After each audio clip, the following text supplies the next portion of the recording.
स्वागत है दोस्तों आपका हमारे YouTube चैनल पर। इस वीडियो में हम प्रश्नावली 1.2 बनाएंगे। संख्या पद्धति चैप्टर 2 है। ये चैप्टर पहला ही चैप्टर है, संख्या पद्धति चैप्टर 2 है, प्रश्नावली 1.2। इसका पहला क्वेश्चन हल करेंगे, उसका दूसरा, उसका तीसरा। तो इससे पहले वाले का जो हल है प्रश्नावली 1.1 का, वो हर एक क्वेश्चन का हल मैं डिस्क्रिप्शन में लिंक दे दिया हूँ, वहाँ से जाके आप देख सकते हैं। पिछला वीडियो है वो। तो चलिए पहला प्रश्न हम हल करते हैं। पहले है यहाँ पे 3 स्टेटमेंट दिया हुआ है, 3 कथन दिया हुआ है यहाँ पे पहले सवाल में। नीचे दिए गए कथन सत्य हैं या असत्य हैं, कारण के साथ अपने उत्तर दीजिए। यहाँ पे कारण बताते हुए हमको सत्य या असत्य लिखना है, कौन सा कथन सत्य है या कौन सा कथन असत्य है। पहला है प्रत्येक अपरिमेय संख्या एक वास्तविक संख्या होती है। पहले एक कथन में कह रहा है प्रत्येक अपरिमेय संख्या एक वास्तविक संख्या होती है। ये बिल्कुल सत्य है कथन, क्योंकि देखिए जो भी वास्तविक संख्या होती है, मान लीजिए ये एक घेरा है, इसमें ये वास्तविक संख्या भी है और परिमेय संख्या भी है और अपरिमेय संख्या भी है। परिमेय और अपरिमेय संख्याओं को मिलने से वास्तविक संख्या बनती है। तो वास्तविक संख्या में जितनी भी अपरिमेय संख्या होगी वो सब वास्तविक संख्या कहलाएगी। ठीक है, तो इस हिसाब से ये कथन जो है सत्य हो गया। प्रत्येक अपरिमेय संख्या, जितनी भी अपरिमेय संख्या होती है वो सब वास्तविक संख्या होती है। या फिर इसके जगह पे ऐसे होता प्रत्येक परिमेय संख्या एक वास्तविक संख्या होती है, तो वो भी सही होता। ठीक है, तो इसके बारे में हम यहाँ पे लिख देंगे सत्य पहला। यहाँ पे हम लिखेंगे क्वेश्चन नंबर 1, और इसका जो पहला कथन है ये पहला नंबर दे के लिखेंगे सत्य। ये सत्य है। कथन तो हम पढ़ लिए और समझ गए कि सत्य है असत्य है। सत्य कथन सत्य है असत्य है बताएं। और दूसरा इसमें कह रहा है कारण के साथ अपने उत्तर दीजिए, तो थोड़ा सा कारण भी लिख देना है क्यों सत्य है। ठीक है, यहाँ पे लिखेंगे क्योंकि, ये देखिए यहाँ पे लिख दिया हूँ मैं, सत्य लिखना है, उसके बाद रीज़न थोड़ा सा दे देना है। क्योंकि परिमेय और अपरिमेय संख्याओं से वास्तविक संख्या बनती है। मतलब जो वास्तविक संख्या होती है उसमें परिमेय संख्या होती है और अपरिमेय संख्या होती है। परिमेय और अपरिमेय दोनों संख्याओं के मिलने से ही वास्तविक संख्या बनती है, ये ध्यान में रखना है आपको। तो जितनी भी उसमें अपरिमेय संख्या होगी वो सारी वास्तविक संख्या कहलाएगी। इस सर्किल में जितनी भी, ये सर्किल में जो वास्तविक संख्या है, ये जो सर्किल है इसमें वास्तविक संख्या है। ये देखिए पूरी वास्तविक संख्या भरी हुई। सपोज़ मैं आपको एग्जांपल देके रफ करके समझा रहा हूँ, यहाँ पे अच्छे तरीके से आप समझ जाएंगे। ये जो है इसमें वास्तविक संख्या है। वास्तविक संख्या है मतलब इसमें परिमेय भी है और अपरिमेय भी है। तो जितनी भी अपरिमेय संख्या है वो सारी की सारी वास्तविक संख्याएँ कहलाएगी, और जितनी भी परिमेय संख्या है वो सारी की सारी वास्तविक संख्या कहलाएगी। तो इस हिसाब से ये कथन सत्य हुआ। और कारण के साथ अपने उत्तर दीजिए कह रहा था, थोड़ा सा कारण भी लिख देना है। 1 से 2 नंबर का ऑब्जेक्टिव क्वेश्चन होता है ये। चलिए दूसरा नंबर अब देखिए, दूसरे कथन में क्या कह रहा है। दूसरे कथन में कह रहा है संख्या रेखा का प्रत्येक बिंदु √m के रूप का होता है, जहां m एक प्राकृत संख्या है। संख्या रेखा का प्रत्येक बिंदु मतलब संख्या रेखा मतलब एक संख्या रेखा है। संख्या रेखा बोलिए या वास्तविक संख्या रेखा बोलिए, एक ही बात है। ये संख्या रेखा ए भी है, इस पे जो है बीच में 0 होता है, और इधर 1 2 3 इस तरीके से, इधर 4, इधर -1, इधर -2, इधर -3, इस तरीके से। कहीं पे 1/2 होगा, कहीं पे √3 होगा, कहीं पे कुछ 0.2 होगा, कहीं पे इस तरीके से। तो संख्या रेखा पे हर तरह की संख्या होती है। इस स्टेटमेंट में क्या, इस कथन में क्या कह रहा है इस लाइन में, संख्या रेखा का प्रत्येक बिंदु मतलब हर एक बिंदु √m के रूप का होता है। ऐसा थोड़ी है हर जगह √m के रूप का नहीं होता, कहीं माइनस है, कहीं पे प्लस है, कहीं 1/2 है, ये नहीं होता है। और इसमें एक और कंडीशन दे रहा है कि जहाँ m एक प्राकृत संख्या है, जहाँ m एक प्राकृत संख्या है, रूट के अंदर रहेगा, और m एक प्राकृत संख्या मतलब 1 2 3 4 ये सब प्राकृत संख्या है।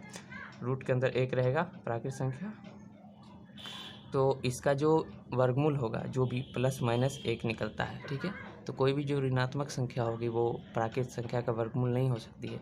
अगर वहाँ पे बोलता है m एक पूर्णांक संख्या है तो ये कथन सत्य हो जाता है, लेकिन अभी ये कथन असत्य है, यानी गलत है। ठीक है, √m के रूप का है, और इसके अंदर जो भी संख्या होगी उसका जो वर्गमूल निकलेगा वो ± दोनों में ही निकलता है। जैसे √4, इसका वर्गमूल ± 2 इस तरीके से। तो माइनस जो संख्या निकल रही है प्राकृत संख्या नहीं हो सकती है रूट के अंदर, ये पूर्णांक संख्या होती है रूट के अंदर, ठीक है। ये आपको ध्यान में रखना है हमेशा, रूट के अंदर वाली संख्या वो पूर्णांक होती है, प्राकृत नहीं। इस हिसाब से भी एक कथन गलत है। और दूसरे तरीके से मैं आपको समझा देता हूँ ताकि आप भूल नहीं पाइए, अच्छे से समझ जाइएगा कि प्राकृत संख्या की बात कर रहा है। संख्या रेखा का प्रत्येक बिंदु, हर जगह तो प्राकृत संख्या नहीं होती है। यहाँ पे अगर हम चलेंगे तो इधर मतलब जितनी भी है प्राकृत संख्या, और इधर चलेंगे तो ये पूर्णांक संख्या माइनस में, ठीक है। तो प्रत्येक बिंदु रूट m के रूप का नहीं होता। इस हिसाब से एक कथन असत्य हो गया। यहाँ पे 2 नंबर का यहाँ पे लिख देंगे असत्य।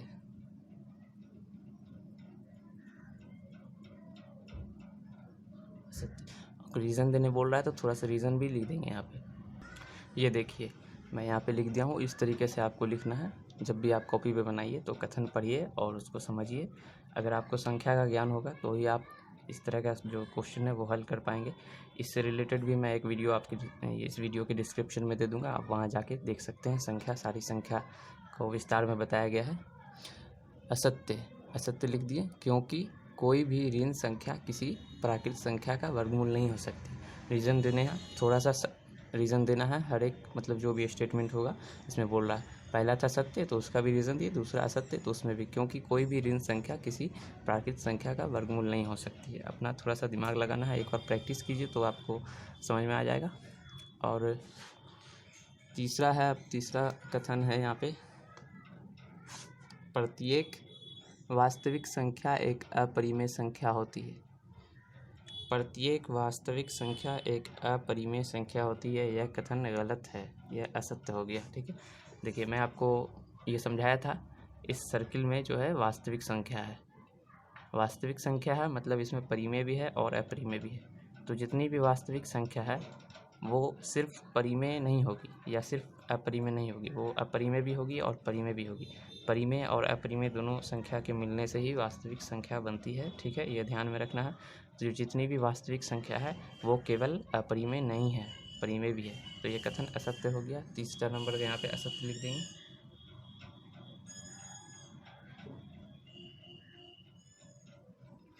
और थोड़ा सा एक एग्जाम्पल दे देंगे। ये देखिए इस तरह से थोड़ा सा रीज़न दे देना है। उदाहरण के लिए 4 वास्तविक संख्या है लेकिन अपरिमेय नहीं है। वास्तविक संख्या है 4 लेकिन अपरिमेय नहीं है। अपरिमेय संख्या मतलब जो बटा में नहीं रहे, ये बटा में हो सकती है। 4 जो है 4 बराबर 4/1 भी लिख सकते हैं हम, ये परिमेय है। तो परिमेय और अपरिमेय दोनों संख्या के मिलने से ही वास्तविक संख्या बनती है, केवल अपरिमेय संख्या वास्तविक संख्या नहीं होती है। तो यह कथन जो है गलत हो गया, असत्य लिख दिए। और एग्जाम्पल थोड़ा सा आप यहाँ पे 2 भी लिख सकते हैं, 2 वास्तविक संख्या है लेकिन अपरिमेय नहीं है, ठीक है। अब क्वेश्चन नंबर 2 हम हल करते हैं। क्वेश्चन नंबर 2 है, क्या सभी धनात्मक पूर्णांकों के वर्गमूल अपरिमेय होते हैं? क्या सभी धनात्मक पूर्णांकों के वर्गमूल अपरिमेय होते हैं? यदि नहीं, अगर नहीं होते हैं तो एक ऐसी संख्या के वर्गमूल का उदाहरण दीजिए जो एक परिमेय है, ठीक है। तो यहाँ पे लिख देंगे क्वेश्चन नंबर 2, क्या सभी धनात्मक पूर्णांकों के वर्गमूल अपरिमेय होते? मैं यहाँ पे रफ करके आपको समझा देता हूँ, दिखा देता हूँ। धनात्मक पूर्णांक मतलब 1, 2, 3, 4,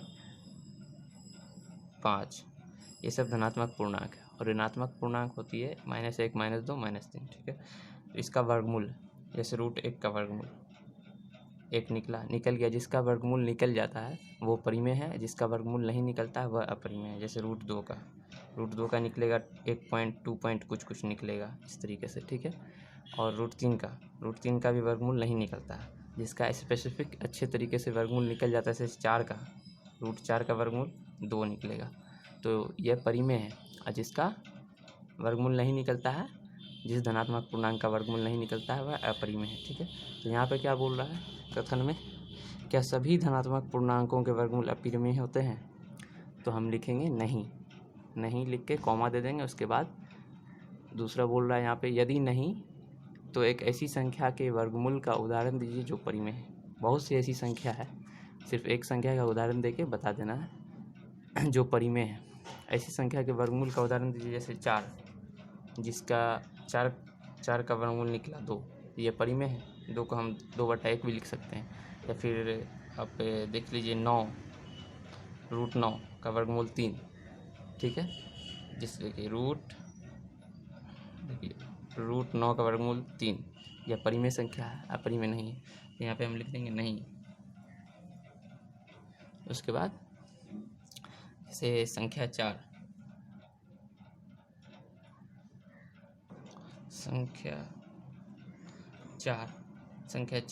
मतलब रूट 4 का वर्गमूल बराबर 2, जो कि अपरिमेय नहीं, ये परिमेय है। 2 एक परिमेय संख्या है। ठीक है, ये हो गया क्वेश्चन नंबर 2 का। क्वेश्चन नंबर 1, क्वेश्चन नंबर 2 एक बार मैं आपको फिर से समझा देता हूँ। क्या सभी धनात्मक पूर्णांकों के वर्गमूल अपरिमेय होते हैं? यदि नहीं तो एक ऐसी संख्या के वर्गमूल का उदाहरण दीजिए जो परिमेय है। सभी धनात्मक पूर्णांकों के वर्गमूल अपरिमेय नहीं होते। मैं यहाँ पे आपको समझा दिया हूँ अच्छे तरीके से, आप देखिए और नोट कर लीजिए नोटबुक पे। नहीं होता है तो आप एक बार प्रैक्टिस कर लीजिए। और इसमें कह रहा है अगर नहीं तो एक ऐसी संख्या के वर्गमूल का उदाहरण दीजिए जो परिमेय हो। तो संख्या 4 का हम यहाँ पे उदाहरण दिए हैं। आप संख्या 9 का भी उदाहरण दे सकते हैं। संख्या 9 रूट के अंदर 9 बराबर 3 जो निकलेगा वो परिमेय होगा। ठीक है, सभी नहीं होते हैं, कुछ कुछ होते हैं अपरिमेय। जैसे देखिए रूट 2 का वर्गमूल अपरिमेय है, इसका नहीं निकलेगा। रूट 3 का नहीं निकलेगा, रूट 5 का नहीं निकलेगा। तो रूट 5 जो है अपरिमेय संख्या है, लेकिन रूट 9 जो है ये परिमेय संख्या है। ठीक है, ये ध्यान में रखना है। रूट 4 भी परिमेय संख्या है। सभी धनात्मक पूर्णांकों के वर्गमूल अपरिमेय नहीं होते, परिमेय भी होते हैं। चलिए 2 हो गया, समझा दिया हूँ मैं आपको अच्छे तरीके से। क्वेश्चन नंबर 3 है। क्वेश्चन नंबर 3 हम बनाएंगे। क्वेश्चन नंबर 3 में कह रहा है दिखाइए कि संख्या रेखा पर रूट 5 को किस प्रकार निरूपित किया जा सकता है। इसके लिए हम कॉपी पे बनाएंगे, स्केल और प्रकार की ज़रूरत होगी। दिखाइए कि संख्या रेखा पर रूट 5 को किस प्रकार निरूपित किया जा सकता है। मैं आपको करके भी दिखा रहा हूँ, बताता हूँ।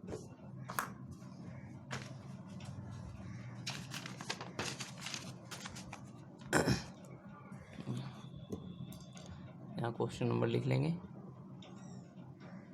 क्वेश्चन नंबर 3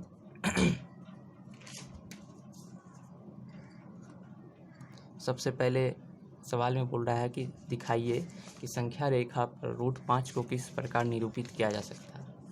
ठीक है,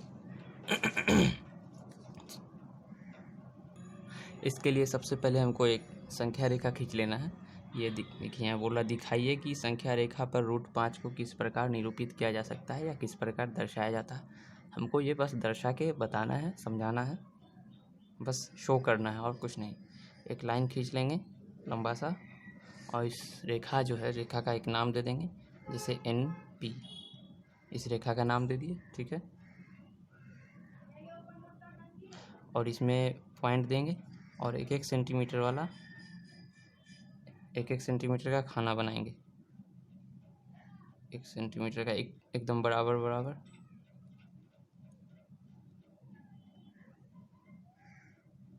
ठीक है, यहाँ पे जो है इसको हम यहाँ पे O मान लेते हैं, O या 0। यहाँ पे जो होगा पहला 1, दूसरा, तीसरा, चौथा। यहाँ पे भी -1 होगा, -2, -3, -8। इस तरफ की जो दूरी होती है बाएं तरफ की दूरी वो ऋणात्मक होती है, दाहिने तरफ की धनात्मक दूरी होती है, आपको ध्यान में रखना है। तो इसमें रूट 5 को दर्शाने बोल रहा है ना, रूट 5 को। ये वाला आप 3-4 बार प्रैक्टिस कर लीजिएगा, एग्ज़ाम में हो सकता है। तो 1 सेंटीमीटर का पहले हम इसमें आधार लेंगे। ये समकोण त्रिभुज बनाना है इसमें। ठीक है, समकोण त्रिभुज 1 सेंटीमीटर का हम आधार लिए। उसके बाद 2 सेंटीमीटर का लंब लेंगे इस तरीके से। उसके बाद इसको मिला देंगे दोनों यहाँ पॉइंट को, और इस त्रिभुज का एक नाम रखेंगे OAB, और यहाँ पे हम लिखेंगे, यहाँ पे लिखेंगे हम इस आंसर में। यहाँ संख्या रेखा NP पर OAB एक त्रिभुज माना। ठीक है, जिसका आधार 1 सेंटीमीटर तथा लंब 2 सेंटीमीटर का है, ये लिखना है इतना सा हमको, ठीक है। उसके बाद यहाँ पे हम लिखेंगे अब अतः लिखेंगे, अतः त्रिभुज, ये त्रिभुज का नक्शा बनाएंगे तो इसका मतलब त्रिभुज हम पढ़ेंगे। त्रिभुज OAB में, यहाँ कॉमा देंगे थोड़ा सा, उसके बाद यहाँ लिखेंगे OA 1 सेंटीमीटर माने हैं और AB 2 सेंटीमीटर, OA बराबर 1 सेंटीमीटर, AB बराबर 2 सेंटीमीटर, ठीक है। ये हो गया। अब हम पाइथागोरस प्रमेय लागू करेंगे जिससे हम OB निकाल लेंगे। A और हम मान चुके हैं 1 सेंटीमीटर और AB 2 सेंटीमीटर। उसके बाद पाइथागोरस प्रमेय लागू करने के बाद ये √5 निकल जाएगा, ठीक है। √5 जब निकलेगा तो उसको हम फिर प्रकार से, उसके बाद हम इसको ऐसे घुमा के यहाँ संख्या रेखा पे निरूपित कर देंगे, दर्शा देंगे। यहाँ पे लिखेंगे अब पाइथागोरस प्रमेय, आप सब जानते होंगे पाइथागोरस प्रमेय क्या होता है। ये कर्ण का स्क्वायर बराबर लंब का स्क्वायर प्लस आधार का स्क्वायर होता है, ठीक है। पाइथागोरस प्रमेय लागू करने पर, यहाँ भी कॉमा लिखेंगे, ठीक। यहाँ पे लिखेंगे अब चूंकि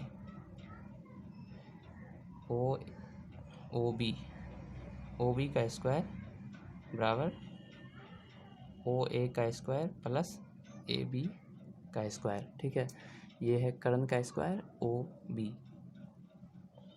ये जो है कर्ण का स्क्वायर OB का स्क्वायर बराबर होता है अन्य दो भुजाओं के स्क्वायर के योग के, ठीक है। तो OB स्क्वायर बराबर AO square plus AB square. अब हम OB को लिख सकते हैं, यहाँ का स्क्वायर हटा देंगे, ठीक है। इसके ऊपर रूट दे देंगे, ये स्क्वायर हटने के बाद यहाँ रूट आ जाता है, यहाँ का स्क्वायर हटाएंगे अगर यहाँ रूट देना है तो OA का स्क्वायर प्लस AB का स्क्वायर हो गया। अब OB हम उतारेंगे यहाँ पे, और OA का मान कितना है 1 सेंटीमीटर, तो 1 लिखेंगे यहाँ ब्रैकेट में, स्क्वायर दिए, उसका प्लस AB का कितना है, AB का 2 है तो 2 का स्क्वायर, ठीक है।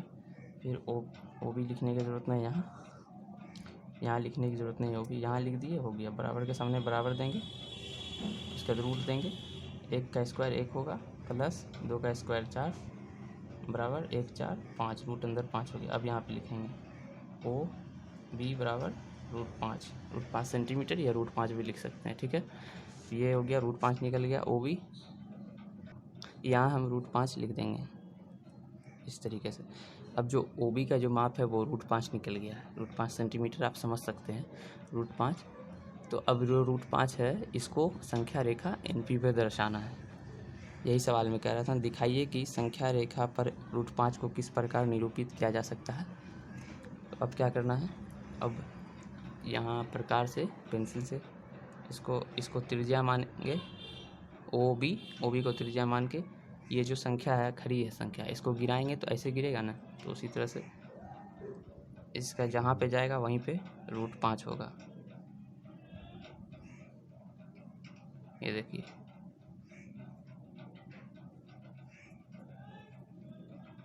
ये संख्या रेखा NP को जिस पॉइंट पे काटेगा वहीं पे √5 होगा, ठीक है। यहाँ पे पॉइंट एक दे देते हैं, पॉइंट S पर √5